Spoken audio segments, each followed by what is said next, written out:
Շնորհակալություն, պարոն Ջանջուղազյան, դուք զեկույցում նշում եք, որ կան պետական կառույցներ, որոնք ֆինանսական հաշվետվություններ չեն ներկայացնում, այսինքն խախտում են ֆինանսական կարգապահությունը։ Իսկ ինչպես հասկանալ, երբ որ այդ կառույցները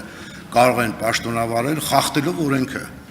Չէ՞ որ եթե մենք ֆինանսական հաշվետվություն չենք ներկայացնում, դիսբալանս ենք առաջացնում ընդհանուր պետական համակարգի նկատմամբ մեր վերահսկողության առաքելությունը։ Այսինքն այստեղ խնդիր կա եւ այդ խնդիրը կարծում եմ, որ օրենսդրորեն պետք է լուծվի։ Դուք ինչ կարծիք եք, միգուցե մենք որպես օրենսդիրներ միասին աշխատենք եւ համապատասխան օրենսդրությամբ արգելենք այս առատը, որ երամսյակային ֆինանսական հաշվետվությունները չեն ներկայացնում, դրանով իսկ խաթարում են տնտեսական զարգացման ընթացքի մասին մեր ճիշտ տեղեկացվածությունը։ Խնդրում եմ ձեր կարծիքը փոխանցեք հանրությանը։ Շնորհակալություն։ Շնորհակալ եմ։ Ենթադրում եմ, որ ինձ այդքան էլ լավ չի հաջողվել ամբողջ բովանդակությունը փոխանցել արձանագրման։ Պարոն Բագրատյան, խոսքը վերաբերում է այն մասին, որ հանրային հատվածի կազմակերպությունների հաշվապահական հաշվառման օրենսդրությամբ սահմանված ֆինանսական հաշվետվություններ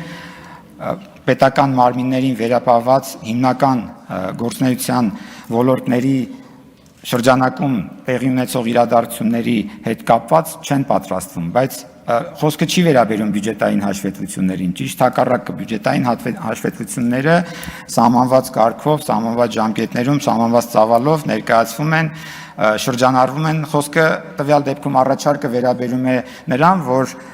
ամբողջ ծավալով դառնա հրապարակային, ոչ միայն այն մասը, որը օրենքով սահմանված է որպես հաշվետվության, ֆինանսական հաշվետվության եղանակ։ Այսօր մենք ունենք օրենքով սահմանված ներկայացման ենթակա ֆինանսական հաշվետվություններ, որոնք բացահայտում են դրամարկղային ծախսը, որքան համոզված եմ, որ հիշում եք, բյուջետային համակարգի մասին օրենքով սահմանված է, որ տվյալ տարվա փաստացի դրամարկղային ծախսը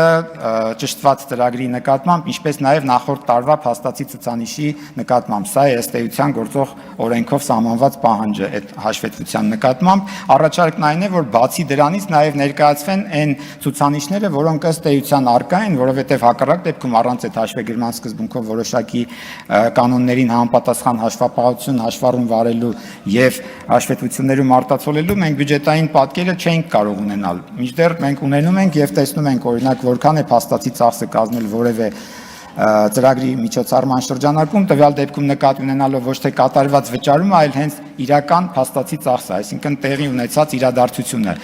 Խոսքը վերաբերում է դրա մասին եւ առաջարկն այն է, որ համալրվի օրենքում այդ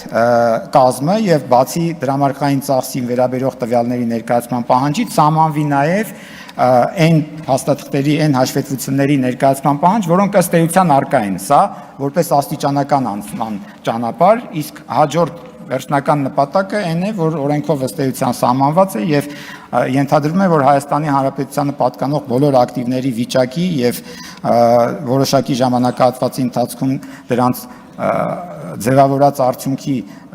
վերաբերյալ տվյալները պիտի արտացոլվեն ֆինանսական հաշվետվություններում եւ դուք ընդհանրացվեն եւ դուք հնարավորություն ունենաք դատողություն անել ամբողջի վերաբերյալ եւ ոչ միայն դուք, այլ նաեւ քաղաքականության միջոցառումներ մշակողները, հենց որոշումներ կայացնողները եւ իրականացնողները, որպեսզի խզում չառաջանա հայտարարված քաղաքական նպատակի եւ դրա համար նախատեսված միջոցառման միջև, որպեսզի հասկանալի լինի, որ այս միջոցառման իրականացմամբ մենք կմոտենանք այդ հայտարարված նպատակների իրականացմանը։ Խնդիրը սրան էր վերաբերում, շնորհակալ եմ։ Արձագանք։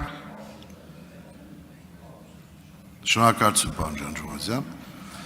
Դուք նշեցիք, որ առնվազն դեբիտորական եւ կրեդիտորական պարտքերի վերաբերյալ տեղեկությունները առնվազն գերամսյակային իմաստով տեսանելի չեն։ Շատ կարեւոր է, որ տեսանելի լինեն, ինչ իմաստով, որովհետեւ հնարավոր է, որ որևէ մի մրցույթի արդյունքում շինարարական որևէ կազմակերպության մեծ կանխավճար է արվել, աշխատանքները չեն կատարվել եւ մենք չենք կարող վերահսկել եւ ասել հարգելիս, ինչու եք այդ ծավալի կանխավճար վճարել եւ արդյունքում մենք կասկածի տակ ունենք, ողջամիտ կասկածներ ունենք, որ այդտեղ կարող են նաեւ կոռուպցիոն որոշակի ռիսկեր գեներացնել։ Այս իմաստով ես պնդում եմ եւ կրկնում եմ ձեր ասածը, որ դա խիստ անհրաժեշտ է, որպեսզի ամբողջական ծավալով հաշվետվության մեջ ներկայացված լինի բոլոր պահանջվող այն տվյալները, որոնք անհրաժեշտ են եւ հանրությանը, եւ մեզ, եւ նաեւ ինչու՞ չէ իրավապահ համակարգին։ Շնորհակալություն։ Շնորհակալ եմ, դուք դրսևորեցիք ըստ էության հաշվեկնողին բնորոշ մասնագիտական կասկածամտություն, բայց բոլոր դեպքերում բացի այդ ձեր նկարագրած իրավիճակը եւ այդպիսի ռիսկերը կառավարելուց, զուտ նաեւ այն տեսանկյունից, որպեսզի հնարավոր լինի վերադառնալով էլի այն մտքին, որ այդ քաղաքականության միջոցառումները հասցեական լինեն, այսինքն մեզ հաջողվի օրինակ նույնականացնել հանրային ծառայության համարանիշով, թե ինչպիսի ծառայություններ է ստանում այս կամ այն քաղաքացին, ենթադրենք ընտանեկան նպաստ, կենսաթոշակ եւ բժշկական ծառայությունից օգտվել, հնարավոր է նաև կրթական որոշակի ծրագրերի շրջանակում պետական բյուջեից շահառու լինել, բայց այդ բոլորի վերաբերյալ, եթե այսօր մի պահ փորձենք տեղեկատվություն կուտակել, դա նախ կլինի միանվագ, երկրորդը դրա մեջ սխալի հավանականությունը շատ մեծ կլինի, որտեղ այս